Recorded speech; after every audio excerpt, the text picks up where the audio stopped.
Hello and welcome to a new video. Today we're going to take a look at the Alolan Kanto Ninetales, the Shadow variant with the new move Scorching Sands. And we're not going to take a look at one team today, we're going to take a look at two different teams today, which you can play around the Kanto Ninetales. One time here in the beginning going to be the variant basically in the lead, and then the second team going to have this Pokemon as a closer slash say swap depending on what Pokemon you're going to encounter in the lead. But here first team going to have the Shadow Kanto Ninetales as our lead. Say swap is going to be our Lickitung, and in the back we're going to have our Cresselia, which is actually running Future Sight. Away Future Sight, because otherwise this team might be a little bit weak against something like a Charizard, while we can surprise some opponents with this more spicier moveset here. Luckily we're actually able to get off a Scorching Sands here in the first game already against a Bastion, which will allow us to get them into a range where we can actually beat this Pokemon with our team, which is usually one of the most complicated Pokemon to deal with, as we don't really have the best coverage for it. We're still going to have some coverage for it, but still both our Pokemon in the back usually lose against, and of course our Pokemon in the lead is going to be weak against this Pokemon as well. But in this first game we're going to be able to beat this complete Degen team here with a Razor Leaf, a Charmer and a Bastion fairly easily. So we can take a look now at the next game. We're going to have the Ninetales against the Ninetales, but we're going to have the better one here, as they're going to decide to swap into their Sableye. What we can do here is we can go for a Weather Ball, get the shield advantage, and now swap out into our Lickitung. This will allow us to definitely guarantee the switch alignment later on, which is going to be important for me, because of course I want to have my Ninetales against the opponent's Ninetales, as we have the type advantage with Ice against Fire. Here we're going to be able to still get to a Power Whip and get the final shield by the opponent. Me being 2 shields up, I know that the opponent is going to bait here, so I'm going to no shield this one, but I'm going to have to shield the next incoming foul play, as a Body Slam would have not done enough damage here, but still it's going to be a fairly decent matchup for us, as we should be able to realign here for sure, which is going to be amazing for me, as I'm most likely going to go back into the Ninetales. The switch clock is up, so I can swap in immediately, and we're going to get out the Diggersby, allowing us to go for the swap perfectly into the Cresselia. And something that you most likely didn't really catch here is that I stayed in mainly because 2 Grass Knots are usually not enough to knock out a Diggersby, and here, because of the extra damage here from the Ember, we're going to be able to just get them into perfect range for 2 Grass Knots, and we are able to get to the next one here, but not before they can go for a Scorching Sand.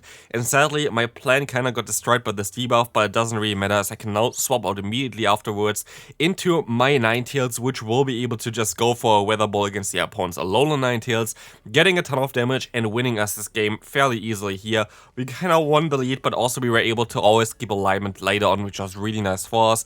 As we can move on to the next game, here we're going to lose lead. We're going to have one of the worst possible leads actually, with Pelipper against us, but luckily the opponent decides to stay in here for the beginning of this matchup, allowing us to get a Body Slam off for free, which is kinda nice. Now I'm going to call the bait here. No, I thought I wanted to call the bait, but no, they're actually gonna go for the Weather Ball, but this should only be a Weather Ball as well, so we can let this move go through, and we're going to be able to get our shield back here for sure, as the opponent is most likely going to shield this move up. We're going to have some weird lag here. This happened twice to me, don't know what really happened there to be fair, but we are still going to be able to take this Hurricane. Nope, we are not. And now I'm going to farm them down with my Ninetales, as they're going to swap into their Gligar. I will be able to go for still one Weather Ball here, which is going to get them low, and also low enough most likely for just a Grass Knot, which is going to be fairly decent for us. So this actually worked out fairly well. I can let the move go through. It's most likely going to be the Dig, and it is going to be the Dig. So we are going to have to go for the Grass Knot here, which is gonna get the shield from them, so they're most likely going to be weak against Cresselia in the back. Knowing this, I'm going to use a shield here, but they're going to bait me with the Aerial Ace, and sadly they had 2 already, so they're going to be able to reach another one in time.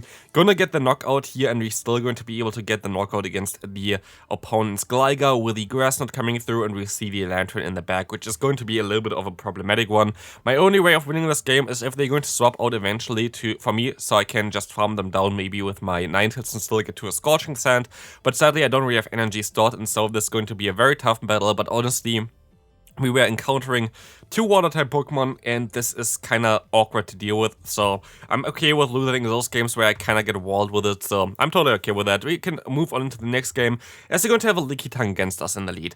This is a little bit of a trickier one, because it really depends on when the opponent wants to throw and when they don't want to throw. I decide to swap out basically when the opponent would have got to the Body Slam, but they decide to swap out now into the Escavalier, which is a spicy pick for the Great League for sure, but right now it's going to hard counter us pretty well, as we're going to have our our Lickitung, which is going to get knocked out now before we can even get to another charge move. So at this point, I'm going to try to farm them down with my own Ninetales. So it's going to be okay for us, but still, I'm going to be forced to shield up the body slams on the opponent's Lickitung, as I will be able to at least go for some weather balls and maybe get a bait here correctly, as I might expect something like an overheat. But they're going to use a shield here, which is nice. I'm going to use a shield. Of course, my Ninetales is my squishier Pokemon, so I guess something like the Cresselia is going to be better off taking some charge moves, and luckily, we're going to encounter the Cresselia in the back, the Medicham in the back here. I'm still, by the way, really sick, so if my voice sounds a little bit weird, I'm sorry about this one. But here we're going to now see the Medicham being aligned against our Cresselia, which is going to be nice, and we can go for the future side for the first time here, which is going to do some very decent damage, and we are going to now see the opponent going for another Ice Punch, but it doesn't really matter too much. We put them already into Ember range, and even if they want to swap out here, which they want to do, I can still reach a hard-hitting, future side here, which is going to put the opponent into perfect range for 2 weather balls, and I have 2 of them already stored, so I can just go for even a Scorching Sands here just to be sure, and this is going to be a fairly easy game. By the way, per team, I have 6 battles each, which is going to hopefully show you a little bit more about the team, both losses as well as wins, as we're going to have a Medicham against us here in the lead. What we're going to try to do here is we're going to maybe even go for a weather ball, but I kind of want to try to catch a charge move onto my Lickitung, which is of course our Say Swap here, because the charge moves don't really hurt Lickitung too much. Psychic still of course chunks a little bit, Dynamic Punch chunks a lot, but as you can see here, we can take those moves fairly easily as the opponent decides to swap into their own Lickitung. Getting this Pokemon out of here is actually really decent for us, because like this, we're going to avoid this with our Cresselia mainly, but we're also going to get them low, so even if we're going to have to face it with the Cresselia, they cannot really do too much, as we should be able to put them into range or even a Grass Knot if we can hit another Body Slam against them. They're going to go for a Power Whip here, but they're going to also go for another charge move, which is even going to be worse, because now they're going to get me into range, or they can just knock me out, and I can try to go for a Weather Ball here, but I feel like a Weather Ball wouldn't have done enough damage, so I'm going to overfarm by quite a bit to put them into a range where I'm definitely going to knock them out. And like this, we're going to get the knockout here. While they still have a shield advantage, I'm going to be able to swap out, and we see the final Pokemon of the opponent going to be an Alolan Sandslash. And there's not a lot that I can do about this here. I can go for a future sight and try to maybe even get a shield now, as the opponent knows that I have the future sight, but sadly they are running the Shadow Claw as a force move, making this match way worse for me, as now Powder Snow is kind of trending, but yeah, Shadow Claw is still a little bit more common, which is going to make this matchup way worse for me. So my only play is to try to go for Grass Knot, try to get the shield advantage, go for another Grass Knot, and maybe farm it down later on with my Ninetales, but it's going to be a tough one here because I actually can still go for a move. And this is going to be, game, because there was not a lot that I can do about it. So, next game and final game for this team, we're going to encounter Steelix in the lead. This is going to be fine for us, as we can now just go for a Weather Ball eventually, but they decide to go straight for their Breaking Swipe, which we can still take, and we can get a shield advantage here, which I'm totally fine with, or an energy advantage. So, no matter what, this is going to be a good lead for you. You're going to see that the opponent lets this move go through. I'm going to farm up to a Weather Ball, and we can see now the final Pokemon of the opponent going to be a Chestnut, which is going to be a decent matchup for me at least. They might want to go for one superpower, but I can still go for the Body Slam afterwards. I can use a shield here. And I thought at least that I'm going to be able to just go for the knockout here and maybe even get some farm down before that. But this undercharge was way too much. I thought I would do way more damage with this one, so I'm going to be forced to use another charge move. So this was really not ideally played here by me, as we will see the opponent's Lantern in the back, of course, which you already saw prior, and we can still go for some Grass Knot with our Cresselia, which is going to be fine for us, as we can shield up the Thunderbolt, and now the opponent still has 2 shields left. It's going to be a close one. I have to say it's going to be a close one, as I can just shield up those Grass Knots. I know that they're going to shield up something super effective, so for them there is nothing to lose. But for me, there's definitely something to lose, as they can just go for the Thunderbolt here and get me fairly low. So, can we still win this game? It's going to be a tough one. We're going to see the shield coming up, and we can even still go for a Grass Knot, which is going to be so much better for us. This does around 50% health of the opponent, and this is going to put them maybe even already into range for my Ninetales. As I still have the Weather Ball stored, I'm fairly certain I can just go for that, and hopefully going to knock them out here. Let's see, does it do enough damage? We see the battles winning up there, on the bottom there, the crest going up, so we're going to know that we won this battle already prior, and we can move on to the final team, or like the second team that I tried with this Pokemon here. As we're going to see now that we're going to run it in the back as a closer, as we have in the lead our Umbreon. Umbreon is going to be a very bulky Pokemon that kinda got more common recently because it's going to be also able to beat something like Sandslash pretty easy, especially if they run Shadow Claw, which is really good for it, because before it was struggling a little bit more against something like a Galarian Stunfisk. So here we're going to see the matchup against Dewgong, which you're going to lose as an Umbreon. Every single like neutral scenario, you're going to lose here against the opponent's Dewgong with the Umbreon, if they play it correctly at least, and there's nothing that you can do about it, so I'm going to just stay in here, let it go, let basically the opponent knock me out here. As we will see, the Icy Wind is going to connect. They're still going to be forced to throw another charge move against me. This foul play sadly does not do enough damage here, and we will see that they're going to go for their own charge move to try to knock me out, which works out really well for them, as I can still go into my Ninetales and get an energy advantage. Turns out, the opponent's backline is most likely fairly weak to fire, which a lot of backlines are in the current state of the meta, so we're going to be able to encounter now the Trevenant against our Ninetales, and we should be able to just farm them all the way down after one shield here, which is going to be amazing for us and force the opponent to forfeit this game, which is even better for me, as we will see now the next opponent going to have the Alolan Ninetales in the lead. You're going to be able to win every matchup with this Pokemon, but also you're going to be able to win every matchup against a Lickitung. And this is my best Lickitung answer. I could decide to swap into my Gligar here, but I don't really want to risk it because I know I'm going to be able to win this one. And I know that I'm still going to have my Ninetales lurking in the back, which is going to be so much better against the opponent's Alolan Sandslash there, of course, as it's double weak to fire.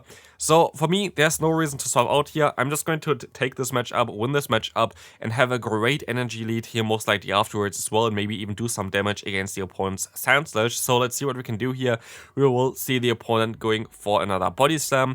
Body Slam spam is not as scary, as I can just go for a charge move, and we're still going to survive this one here with even close to orange health, like literally just turned into the red health, which forced the opponent to throw a charge move against me. We can still go for one foul play here, which is going to do around half of the opponent's health, which is actually amazing.